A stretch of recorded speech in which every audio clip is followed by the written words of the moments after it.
మీ car యొక్క monthly ownership ఖర్చు ఎంత అని ఎప్పుడైనా లెక్కేశారా? ఒక ఉదాహరణ తీసుకుందాం. మీరు 10 లక్షల విలువైన కార్ని కొన్నారనుకోండి. అందులో 3 లక్షల రూపాయలు డౌన్ పేమెంట్ చేశారు.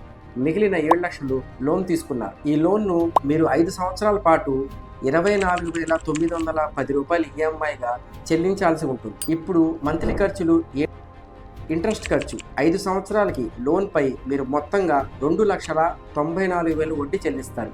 అంటే ఇది 4,910 రూపాయలు నెలకి. డిప్రిసియేషన్ 5 ఏళ్లలో మీ కారు విలువ సగానికి తగ్గిపోతుంది. అంటే 7.5 లక్షలు తగ్గిపోతుంది. మంత్లీ ఖర్చు 12,500. ఇన్సూరెన్స్ ఖర్చు సగటున ఇది 1,500 నుంచి 2,000 రూపాయలు నెలకి ఉంటుంది. ఫ్యూయల్ ఖర్చు మీరు నెలకి 1000 కిలోమీటర్లు డ్రైవ్ చేస్తే సగటున 8,000 రూపాయలు నెలకి ఖర్చు అవుతుంది. సర్వీసింగ్ అండ్ మెయింటెనెన్స్ ఖర్చు సర్వీసింగ్ కు ఏడాదికి 10,000 రూపాయల నుంచి 12,000 రూపాయలు అవుతుంది. మెయింటెనెన్స్ కు నెలకు 1,000 రూపాయలు అవుతుంది. మొత్తంగా సగటున చూస్తే నెలకి 2,000 రూపాయలు అవుతుంది. ఇవన్నీ కలిపితే మీ మొత్తం మంత్లీ ఓనర్షిప్ ఖర్చు 29,410 రూపాయలు అవుతుంది. ఇప్పుడు మీరు కూడా మీ కారు కోసం ఇలాంటి లెక్కలు వేసి చూడండి. మీలో ఎవరికి ఎంత వస్తుందో కమెంట్లో చెప్పండి. For more such finance content follow me.